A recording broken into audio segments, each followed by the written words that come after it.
बिस्मिल्लाहिर्रहमानिर्रहीम। अस्सलाम वालेकुम स्टूडेंट्स, कैसे हैं आप सब। बेटा आज हम चैप्टर नंबर 10 का अपना नेक्स्ट फाइल डिस्कस करेंगे। लेक्चर नंबर 27 है आज हमारा। हम सब किंगडम हीमेटोजोआ को डिस्कस कर रहे थे, जिसमें हम ग्रेट बायलेटरिया इनके वो एनिमल्स जो बायलेटरल सिमेट्री शो करते हैं उनको डिस्कस कर रहे थे। प्रीवियस लेक्चर में हमने एसिलोमेट्स को डिस्कस किया था। आज के लेक्चर में हम स्यूडोसिलोमेट्स को डिस्कस करेंगे, यानी कि वो एनिमल्स जिनके अंदर सिलोम प्रेजेंट है बट ट्रू सिलोम नहीं, फॉल्स सिलोम या फॉल्स बॉडी कैविटी प्रेजेंट है। आज जिस फाइलम को हमें डिस्कस करना है उन एनिमल्स के ग्रुप को हम एस्कलमेंथीज या निमाटोडा कहते हैं, और कॉमनली इनको हम राउंड वॉर्म्स भी कहते हैं। निमाटोडा बेसिकली थ्रेड लाइक या कह सकते हैं कि पॉइंटेड एंड्स का नाम होता है। ठीक है, जैसे कि इसकी हम इंट्रोडक्शन की बात करें तो एनिमल्स जो इस ग्रुप से स्यूडोसिलोमेट्स से या एस्कलमेंथीज से या निमाटोड से बिलोंग करते हैं उनकी बॉडी जो है वो इलोंगेटेड होती है, एक वॉर्म लाइक लंबी सी बॉडी होती है जिसके अंदर पॉइंटेड एंड्स प्रेजेंट होते हैं। ठीक है, तो इन पॉइंटेड एंड्स का मतलब जो है वो है निमाटोड, एक थ्रेड लाइक स्ट्रक्चर भी आप कह सकते हो। ज़्यादातर निमाटोड्स जो हैं या इस ग्रुप से जो एनिमल्स बिलोंग करते हैं वो पैरासाइट्स हैं। पैरासाइट्स क्या होंगे, जो एक दूसरे ऑर्गेनिज्म पे डिपेंड करते हैं, कम्प्लीटली डिपेंड करते हैं, डायरेक्टली डिपेंड करते हैं अपनी न्यूट्रिशन के लिए। साइज़ के लिहाज से ये माइक्रोस्कोपिक से मैक्रोस्कोपिक भी है, यानी कि स्मॉलेस्ट साइज से लेकर अगर हम इसमें 1 मीटर तक की साइज़ की बात करें तो माइक्रोस्कोपिक से 1 मीटर तक का साइज़ भी इनमें देखा जाता है। सिमेट्रिकल एनिमल्स, ये एनिमल्स बायलेटरल सिमेट्री शो करते हैं। बायलेटरल सिमेट्री का हमने क्या पॉइंट बताया था कि वो एनिमल्स जिनमें डिवीजन जो है या कटिंग जो है, जो हम कह सकते हैं कटिंग जो है वो एक प्लेन में होती है और दो इक्वल हाफ्स में, जिसमें आप कह सकते हैं कि दोनों हाफ्स जो हैं, दोनों पार्ट्स जो हैं वो एक दूसरे का मिरर इमेज होते हैं। ट्रिप्लोब्लास्टिक एनिमल्स हैं और उसके साथ साथ स्यूडोसिलोमेट्स हैं। ट्रिप्लोब्लास्टिक का मतलब क्या है कि इनके अंदर 3 जर्म लेयर्स प्रेजेंट होती हैं ड्यूरिंग डेवलपमेंट। ये इनके जो बॉडी सेल्स हैं वो 3 लेयर्स में अरेंज होते हैं। वो 3 लेयर्स कौन कौन सी हैं, सबसे बाहर वाली लेयर दैट इज़ एक्टोडर्म, उसके बाद उसके अंदर वाली लेयर दैट इज़ मीजोडर्म, और थर्ड लेयर एंडोडर्म जो कि सबसे इनर मोस्ट लेयर होती है। स्यूडोसिलोमेट्स हैं। स्यूडोसिलोमेट्स का मतलब क्या होगा कि इनके अंदर बॉडी कैविटी है but the body cavity is called स्यूडोसिलोम, जो कि ट्रू सिलोम नहीं है, यानी कि इसके अंदर प्रॉपरली जो ट्रू बॉडी कैविटी होनी चाहिए वो इनके अंदर नहीं पाई जाती। अब इनके अंदर अगर हम इनका ओवरऑल स्ट्रक्चर की बात करें तो इनकी जो बॉडी की ऑर्गेनाइजेशन है वो इस तरह से है कि इनकी बॉडी के अंदर 2 ओपनिंग्स होती हैं, 2 बेसिकली पॉइंटेड एंड्स हैं, एक है एंटीरियर एंड और दूसरा है पोस्टीरियर एंड। एंटीरियर एंड पे एक ओपनिंग प्रेजेंट है, उसको माउथ कहते हैं, और जो पोस्टीरियर एंड पे ओपनिंग प्रेजेंट है उसको हम एनस का नाम देते हैं।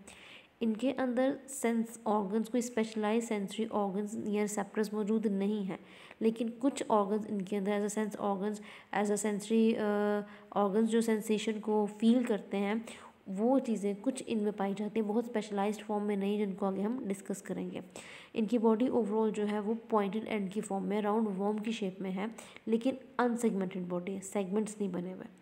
ठीक है, बॉडी कैविटी इनकी कैसे बनती है, स्यूडोसिलोम है, इट मीन्स कि स्यूडोसिलोम मीजोडर्म से नहीं बनती। जैसे कि हमने पीछे एसिलोमेट्स, स्यूडोसिलोमेट्स और सिलोमेट्स का हमने डिस्क्राइब किया था, उनको हमने डिफ्रेंशिएट किया था, तो हमने उसमें बताया था कि जो ट्रू सिलोम है वो मीजोडर्म से डिराइव होता है। ये स्यूडोसिलोम है यानी कि फॉल्स सिलोम है, इट मीन्स कि ये मीजोडर्म से नहीं बनता, ये डिराइव होता है ब्लास्टुला से या कहने के ब्लास्टोसील से। ब्लास्टुला क्या चीज़ है, blastula is a hollow ball of cells. ठीक है, जैसे आप देख सकते हो ये हमारे पास ग्रुप ऑफ सेल्स हैं। जब हम इनको वर्टिकली डिवाइड करते हैं, एक इसका अगर हम सेक्शन कट डाउन करते हैं तो हमारे पास जो ब्लास्टुला बनता है उसके अंदर आपको नज़र आ रहा है कि सेल्स की जितने भी सेल्स यहाँ पे हैं हमारे पास, ये एक सिंगल लेयर की फॉर्म में अरेंज होते हैं। ठीक है, और इसके अंदर इन सेल्स की सराउंडिंग को, इन सेल्स ने जिस कैविटी को या जिस खाली जगह को या स्पेस को सराउंड किया हुआ होता है उसको हम कहते हैं ब्लास्टोसील। तो ब्लास्टुला में जो ब्लास्टोसील है, जो कैविटी है, जो स्पेस है, इससे बॉडी कैविटी यानी कि स्यूडोसिलोम जो है वो डिराइव होती है। ठीक है, ये सिंगल लेयर जो है सेल्स की, ये अरेंज होगी एक्टोडर्म में, मीजोडर्म में और एंडोडर्म में। ठीक है, ब्लास्टोसील से आगे जो मीजोडर्म, जहाँ पे जो मीजोडर्म जो है वो पूरी तरह से स्पेस को कवर अप नहीं कर रही होती। ठीक है, जैसे कि हम यहाँ पे अगर हम दोबारा से अगर हम लेयर्स बनाएं एक्टोडर्म है, उसके बाद मीजोडर्म है और उसके बाद एंडोडर्म है। ठीक है, मीजोडर्म जो है वो बाहर वाली रीजन को कवर अप कर रही है, लेकिन जो अंदर वाली जगह है जहाँ पे खाली जगह रह जाती है मीजोडर्म वहाँ पे कवरिंग नहीं करती, जिसकी वजह से कहा जाता है कि ब्लास्टोसील जो है सीडोसिलोम की फॉर्मेशन करता है, यानी कि ब्लास्टोसील जो वो सीडोसिलोम जो है वो ब्लास्टोसील से बना है। जो सीडोसिलोम जो ये फॉल्स सिलोम कैविटी है इसके अंदर वैक्यूलेटेड सेल्स प्रेजेंट होते हैं। ये वैक्यूलेटेड सेल्स जो हैं ये प्रोटीन रिचड फ्लूइड से फिल्ड अप हुए होते हैं, और क्योंकि इसके अंदर फ्लूइड प्रेजेंट है, फ्लूइड से ये फिल्ड अप हैं, तो इनके अंदर हाइड्रोस्टेटिक प्रेशर डेवलप होता है। हाइड्रोस्टेटिक प्रेशर बेसिकली इन एनिमल्स को एक तरह से आप कह सकते हैं कि सपोर्ट प्रोवाइड करता है। ठीक है, हाइड्रोस्टेटिक प्रेशर क्या होता है? वो प्रेशर जो हम किसी लिक्विड को अंडर प्रेशर रखने से बनाते हैं, या किसी लिक्विड को अंडर प्रेशर रखने से जो प्रेशर प्रोड्यूस्ड होगा, that will be called a hydrostatic pressure. ठीक है, हाइड्रो मीन्स फ्लूइड और वाटर। यहाँ पे एक इमेज आपके साथ ऐड की है इसकी बॉडी की अरेंजमेंट, बॉडी की ऑर्गेनाइजेशन को क्लियर करने के लिए।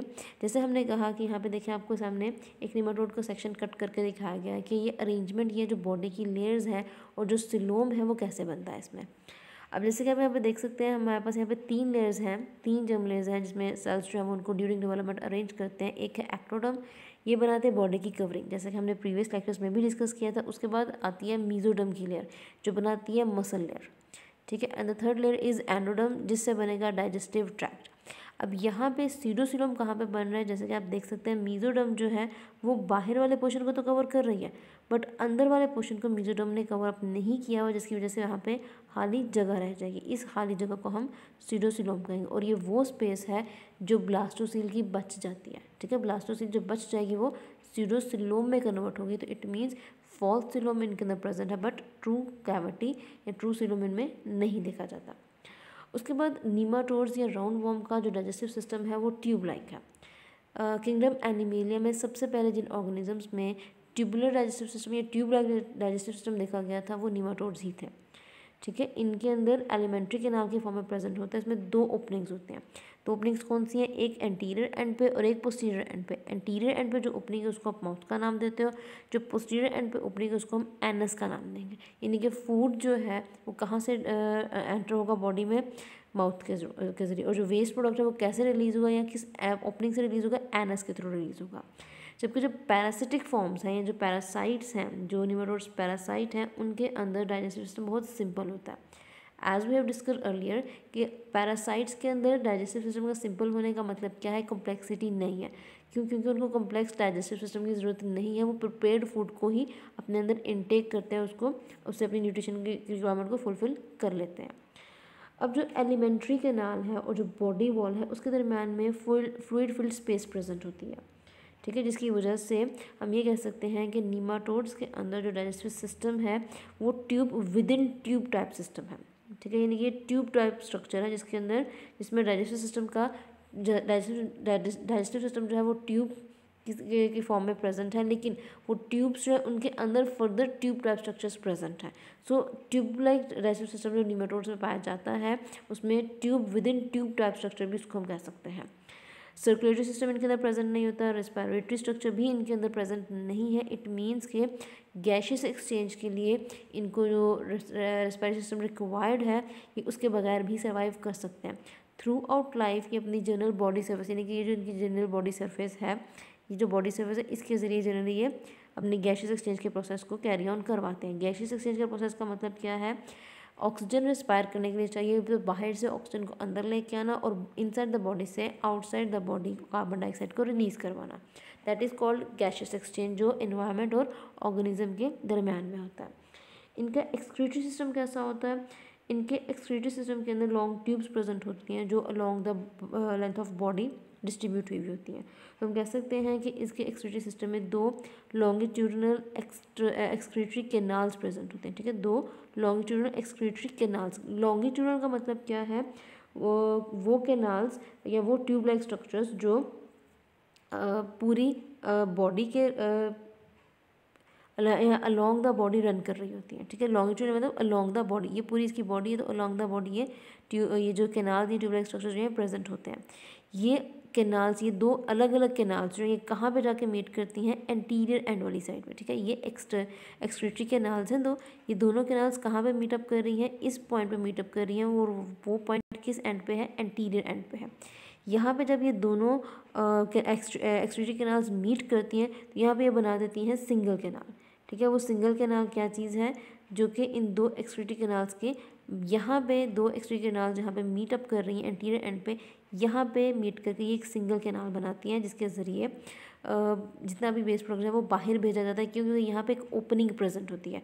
वो ओपनिंग जो एक्सक्रीटोपोर के ज़रिए बाहर की तरफ निकली होती है, ठीक है। एक्सटीरियर बॉडी के बाहर मौजूद होती है वो ओपनिंग, बॉडी से बाहर एक्सटेंड हो रही होती है, और इस ओपनिंग के ज़रिए अपने वेस्ट प्रोडक्ट को ये रिलीज़ भी कर सकते हैं। आफ्टर दैट नर्वस सिस्टम में इनके जो फेरिंग्स होता है, फेरिंग्स के इर्द गिर्द नर्व जो है वो रिंग लाइक मैनर में अरेंज होती है, जैसे कि यहाँ पे मेंशन किया गया है। इसको हम इस नर्व के रिंग्स को हम नर्व रिंग का नाम देते हैं, ठीक है। इस नर्व रिंग से यहाँ पे डिफरेंट कॉर्ड्स अराइज करते हैं, जैसे कि आपको नज़र आ रहा है ये डॉर्सल बॉडी है, ये वेंट्रल बॉडी सरफेस है, और यहाँ पे ये बॉडी के साइड्स जो है यहाँ से डिफरेंट कॉर्ड्स अराइज करते हैं, जो बेसिकली किस पॉइंट से अराइज कर रहे हैं, नर्व रिंग से अराइज कर रहे हैं। जो डॉर्सल सरफेस या डॉर्सल साइड से नर्व कॉर्ड बैक साइड की तरफ मूव करेगा उसको हम डॉर्सल कॉर्ड कहेंगे, ठीक है। और वो कॉर्ड जो वेंट्रल साइड से या वेंट्रल सरफेस से बैक साइड की तरफ मूव करेगा उसको हम वेंट्रल कॉर्ड कहेंगे। और वो कॉर्ड जो बॉडी में साइड से अराइज करके बैकवर्ड की तरफ मूव कर रहे हैं उनको हम लेटरल नर्व कॉर्ड्स कहते हैं। जैसे कि अभी आपसे हमने जिक्र किया कि इनके अंदर स्पेशलाइज्ड रिसेप्टर्स या सेंसेशंस को फील करने के लिए स्पेशलाइज्ड सेंसरी ऑर्गन्स नहीं है, लेकिन इनका जो फेरिंग्स पोर्शन है या जो इनके एंटीरियर एंड पे जो ये लिप लाइक स्ट्रक्चर प्रेजेंट होते हैं, इन लिप्स पर कुछ सेंसरी पैपिला प्रेजेंट होते हैं। ये सेंसरी पैपिला बेसिकली क्या करेंगे, डिफरेंट सेंसेशंस को फील करने में, उनको एब्जॉर्ब करने में, उनको रिस्पॉन्स या उनको डिटेक्ट करने में हेल्प करते हैं। आफ्टर दैट लोकोमोशन, जब आप हरकत करने की या लोकोमोशन की बात करते हो तो इट मीन्स के मसल्स की मौजूदगी की वजह से लोकोमोशन या मूवमेंट होगी। तो नीमाटोड्स में मस्कुलर सिस्टम पाया जाता है, इनके मसल्स 4 बैंड्स की फॉर्म में अरेंज्ड होते हैं, ठीक है। ये 4 बैंड्स जो हैं किस तरह से अरेंज्ड होते हैं, 2 डॉर्सल साइड पे, 2 लेटरल साइड पे, यानी कि यहाँ पे आपने क्या चीज़ इस तरह से बतानी कि 2 डॉर्सोलेटरल बैंड्स हैं और 2 वेंट्रोलेटरल बैंड्स हैं। ये डॉर्सल साइड है, ठीक है, ये इसकी वेंट्रल साइड है। अब इस डॉर्सल साइड पे जो 2 बैंड्स हैं वो लेटरल साइड के साथ भी कनेक्ट हुए हैं, और जो वेंट्रल साइड पे दो बैंड्स हैं मसल्स के वो यहाँ पे लेटरल साइड के साथ भी अटैच्ड हुए हुए होते हैं या बाइंड हुए हुए होते हैं। तो इस वजह से इनकी जो मूवमेंट है उसको हम डॉर्सो वेंट्रल कहते हैं, बिकॉज ये इनमें कोई सर्कुलर मसल्स मौजूद नहीं होते। सर्कुलर मसल्स यानी कि जैसे हम कहने कि हमारे पास एक नीमाटोड है, कि नीमाटोड की बॉडी में जो इस तरह से बॉडी में सर्कल की फॉर्म में बॉडी के इर्द गिर्द मौजूद होंगे मसल्स, इनको हम सर्कुलर मसल्स कहते हैं। नीमाटोड्स में या एनिमल्स के इस ग्रुप में सर्कुलर मसल्स नहीं होते। अब जैसे कि हमने मसल बैंड्स की बात की, कहाँ पे लोकेटेड है, डॉर्सोलेटरल, ठीक है, डॉर्सोलेटरल और वेंट्रोलेटरल पे लोकेटेड है। तो इट मीन्स कि इसकी जो बेंडिंग या जो मूवमेंट होगी वो डॉर्सल और वेंट्रल साइड पर ही हो सकती है, इसके अलावा किसी दूसरी साइड पे नहीं हो सकती। तो इस तरह के मूवमेंट जो एनिमल्स जो करते हैं उन मूवमेंट्स को हम अनड्यूलेशन कहते हैं, यानी कि इसमें मसल्स की कंट्रैक्शन होती है, रिलैक्सेशन होती है। तो मसल्स के कॉन्ट्रैक्ट और रिलैक्स करने से जो वेव्स बनती है उनको हम अनड्यूलेशन कहते हैं, यानी कि समहाउ लाइक इस तरह से मूव करता है, ठीक है, इसको हम अनड्यूलेशन मूवमेंट कहते हैं। आफ्टर दैट रिप्रोडक्शन, दोनों रिप्रोडक्टिव ऑर्गन्स मौजूद हैं, दोनों सेक्सेस मौजूद हैं, लेकिन सेपरेट हैं, ठीक है। पीछे हमने अपने प्रीवियस लेक्चर में बताया था कि हर्माफ्रोडाइट उन एनिमल्स को कहते हैं जिनमें रिप्रोडक्टिव ऑर्गन्स सेम इंडिविजुअल पे प्रेजेंट हों, लेकिन यहाँ पे रिप्रोडक्टिव ऑर्गन्स अलग अलग इंडिविजुअल्स पे हैं, सेपरेटली प्रेजेंट हैं। जो फीमेल बॉडी है या फीमेल राउंड वॉर्म्स हैं उनमें गुनेड्स जो पाए जाते हैं, फीमेल गुनेड्स जो पाए जाते हैं उनको हम कहते हैं ओवरीज। ओवरीज का काम क्या है, एग्स बनाना, ठीक है। उसी तरह से जो मेल हमारे पास राउंड वॉर्म्स हैं उन मेल्स में जो मेल गुनेड्स हैं उनको हम कहते हैं टेस्टिस। इनका काम क्या है, स्पर्म की प्रोडक्शन करवाना। तो ये एग्स और स्पर्म्स जो हैं ये these are the germ cells of the animals living और belonging to this group. In male और फीमेल गैमेट्स यानी कि एग और स्पर्म की फ्यूजन होती है, तो इनकी फ्यूजन से या फर्टिलाइजेशन से जाइगोट बनता है। जाइगोट बनने के बाद डेवलपमेंट बेसिकली स्टार्ट होती है। तो नीमाटोड्स में जो डेवलपमेंट है जाइगोट के बाद जो स्टार्ट होगी वो इनडायरेक्ट है, इनडायरेक्ट इसलिए बिकॉज इनके अंदर लार्वा की फॉर्मेशन होती है, लार्वल स्टेज इनमें प्रेजेंट है, इनकी लाइफ साइकिल में देखी जाती है। ये आपके साथ इमेज शेयर की है मेल और फीमेल के लिए, आप इमेज बनाना चाहो तो बना सकते हो, अदरवाइज शॉर्ट क्वेश्चन में इनकी इमेजेस की ज़रूरत नहीं पड़ेगी। ये स्पर्म डक्ट है, ठीक है, यहाँ पे बेसिकली स्पर्म्स की, ये टेस्टिस है, यहाँ पे बेसिकली स्पर्म की प्रोडक्शन होती है, जबकि फीमेल में ये ओवरी जहाँ पे एग्स की प्रोडक्शन होगी। इंपॉर्टेंस के लिहाज से अगर हम बात करें तो राउंड वॉर्म्स का एक बहुत इंपॉर्टेंट रोल डिस्कस किया जाता है इन्वायरमेंटल या कहने के इकोलॉजिकल पॉइंट ऑफ व्यू से। वो रोल क्या है कि ये ऑर्गेनिक मैटर को ब्रेक डाउन करती है, ठीक है। ऑर्गेनिक मैटर को जब ये ब्रेक डाउन करते हैं तो उस वजह से इनकी बहुत ज़्यादा कहने की मिकदार ये बहुत ज़्यादा अबंडेंटली प्रेजेंट होते हैं ज़्यादातर एक रोटिंग एप्पल, गले सड़े हुए एप्पल पे, जहाँ पे देखी जा जो तादाद देखी गई है वो है 90,000, sorry these are 9,000, these are 90,000 worms, ठीक है। ये 90,000 वॉर्म्स कहाँ पे पाए जाते हैं? रोटिंग एप्पल पे। उसी तरह से 1 एकड़ सॉइल है, दिस इज ऑफ 1 एकड़ सॉइल जो ज़मीन है वहाँ पे बिलियंस के हिसाब से वॉर्म्स प्रेजेंट होते हैं। तो ये तो इनकी अबंडेंस देख ली गई ऑर्गेनिक मैटर को ब्रेक डाउन करने के लिहाज से। लेकिन अगर हम पैरासाइट्स के लिहाज से अगर हम डिस्कस करें तो बहुत सारी इसकी इंपॉर्टेंस, इसके डिफरेंट कहने की एग्जांपल्स डिस्कस की जाती हैं, मेंबर्स एनिमल्स या मेंबर्स डिस्कस किए जाते हैं इस फाइलम के। तो इट मीन्स कि ये सीरियस डिजीज़ कॉज करते हैं। कुछ पैरासाइट्स ऐसे हैं जो प्लांट्स में इवन पूरे के पूरे प्लांट को या ह्यूमन के ऑर्गन को पूरी तरह से डिजीज़ कर देते हैं, उसमें डिजीज़ कॉज करके। तो इम्पॉर्टेंस के लिहाज से आपने इसमें एग्जांपल्स बेसिकली इसकी करनी है। वो एग्जांपल्स कौन सी हैं? 4 एग्जांपल्स आपकी बुक पे दी गई हैं जो एमसीक्यूज़ के तौर पे भी पूछी जा सकती हैं। पहली है एस्कैरिस लम्ब्रिकॉइड्स, ये ह्यूमन पैरासाइट है, ह्यूमंस के या मैन के इंटेस्टाइन में रहता है, तो इसलिए हम इसको इंटेस्टाइनल पैरासाइट कहते हैं। और समटाइम्स ये एक डिजीज़ कॉज करता है, इसको हम कहते हैं एस्कैरियोसिस डिजीज़। इस डिज़ीज़ में या जिस पेशेंट को ये डिज़ीज़ हो उसको फीवर और डायरिया और पेन के सिम्टम्स जो हैं वो नज़र आते हैं। सेकेंड इसमें एग्जांपल दी गई है जीनस रेवरेटिस की, इसमें बहुत सारी स्पीशीज़ आ जाती हैं जो कि सॉइल में भी पाई जाती हैं, ऑर्गेनिक मैटर या वाटर में भी पाई जाती हैं, एनिमल या मैन के फीसेस यानी कि फीसेस मतलब वेस्ट प्रोडक्ट्स में भी पाए जाते हैं। उसके बाद थर्ड एग्जांपल है एंटेरोबायस वर्मिक्यूलरिस, इट्स अ पिन वॉर्म, इसको हम कॉमनली पिन वॉर्म कहते हैं। ये ह्यूमन के सीकम में, कोलोन में और अपेंडिक्स में प्रेजेंट होता है एज अ पैरासाइट। इसकी मूवमेंट से एनस में इचिंग भी स्टार्ट हो सकती है, यानी कि इचिंग का प्रोसेस जो है वो इसकी मूवमेंट की वजह से हो सकता है। इचिंग किसे कहते हैं? हारिश को, ठीक है, हारिश का होना दैट इज़ जो कि इसकी इंटेंस मूवमेंट की, इसकी मूवमेंट की वजह से, नीमाटोड्स की मूवमेंट की वजह से होती है, उसको हम इचिंग ऑफ एनस कह सकते हैं। और उसके अलावा जो डाइजेस्टिव ट्रैक है या जो हमारी कैविटी है उसमें जो इनर लाइनिंग हुई हुई होती है वो है म्यूकस मेम्ब्रेन की, तो उसमें अगर स्वेलिंग हो जाए, इन्फ्लेमेशन हो जाए तो भी कंडीशन जो है वो सीवियर हो सकती है। मोस्टली जो इसके रिजल्ट्स देखे गए हैं वो रिजल्ट्स हैं इंसोमिया और loss of appetite. Insomnia basically कहते हैं कि नींद का ख़राब हो जाना, स्लीपिंग डिसऑर्डर जिसको आप कह सकते हो, क्योंकि लॉस ऑफ एपेटाइट जो है इसमें भूख जो है वो कम लगती है, यानी कि समटाइम्स बिल्कुल भी नहीं लगती। After that last parasitic disease की अगर हम इंपॉर्टेंस की बात करें दैट इज़ इंसाइलोस्टोमा ड्यूडेनल। ये एमसीक्यूज़ में भी अक्सर पूछा जाता है। इसका कॉमन नेम है हम हुकवॉर्म्स, इसको हम हुकवॉर्म्स कहते हैं। ये ह्यूमन में कहाँ पे प्रेजेंट है? क्योंकि पैरासाइट है ये, तो ह्यूमन के स्मॉल इंटेस्टाइन में प्रेजेंट होता है।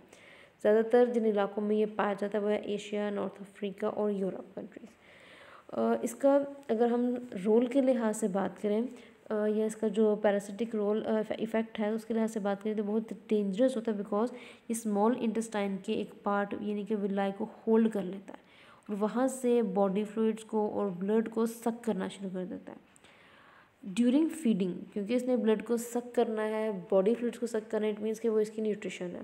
तो ड्यूरिंग फीडिंग ये कुछ ऐसे केमिकल्स प्रोड्यूस करते हैं जो ब्लड क्लॉटिंग को प्रिवेंट करते हैं।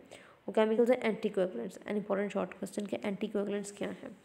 एंटीकोएगुलेंट्स वो केमिकल्स हैं जो ब्लड को क्लॉट होने से रोकते हैं, यानी कि अगर ब्लीडिंग या इंजरी हुई है, जब एस्कैरिस जो है अगर वो बॉडी के साथ अटैच हो जाए तो वो जब छोड़ती है या बॉडी होस्ट की बॉडी से सेपरेट होती है तो आफ्टर फीडिंग वहाँ पे ब्लीडिंग जो है वो होती रहती है। रीज़न क्या है कि एंटीकोएगुलेंट्स प्रेजेंट होते हैं। तो राउंड वॉर्म्स जो है बेसिकली जो ये केमिकल्स बनाते हैं एंटीकोएगुलेंट्स, ये केमिकल्स खून को जमने नहीं देते, इंजरी हो गई है अगर राउंड वॉर्म की वजह से, तो वहाँ पे उस इंजरी पे ये अपना वर्क नहीं करेंगे, जाके वहाँ पे जो क्लॉट बनाना है जिससे ब्लीडिंग रुकनी है वो काम इनमें नहीं होता, या उस एंटीकोगुलेंट्स की वजह से ब्लड जो है वो क्लॉट नहीं होता। तो आफ्टर फीडिंग जब यानी कि जो एंसाइलोस्टोमा होस्ट बॉडी से रिलीज़ हो जाता है, वॉन्ड एज सच ही रहता है, उससे ब्लीडिंग होती रहती है, तो उस टाइम पे भी क्लॉटिंग नहीं होती बिकॉज एंटीकोगुलेंट्स प्रेजेंट होते हैं। चिल्ड्रन में इसके जो मेन सिम्टम्स देखे गए हैं वो ये कि ये एनीमिया कॉज करता है। एनीमिया किसे कहते हैं? खून की कमी को, यानी कि लॉस ऑफ ब्लड और रेड ब्लड सेल्स। उसके अलावा ग्रोथ को स्टंट कर देता है। स्टंटेड ग्रोथ मतलब कि फिजिकली रिटार्ड करता है और मेंटली भी ग्रोथ को प्रमोट या ग्रोथ को ज़्यादा इन्हांस नहीं होने देता। तो बेटा ये था फाइलम निमाटोडा का। बेटा इसमें से शॉर्ट क्वेश्चंस अच्छे से तैयार कीजिएगा, और एमसीक्यूज इसमें बनते हैं स्यूडोसिलोमेट्स के लिहाज से, सिमेट्री की बेस पे, या जो इनके अंदर डाइजेस्टिव ट्रैक्ट है उसकी बेस पे। डाइजेस्टिव सिस्टम जो है उसको भी शॉर्ट के लिए बेटा आप तैयार करोगे, और उसके साथ साथ जो आपका रिप्रोडक्शन या इंपॉर्टेंस का पॉइंट इसमें गिवन है वो भी आपने एज अ शॉर्ट ही प्रिपेयर करना है अच्छी तरह से। बाकी इसमें एमसीक्यूज आपने तैयार करने हैं अप टू डेट में से। थैंक यू क्लास, अल्लाह हाफिज़।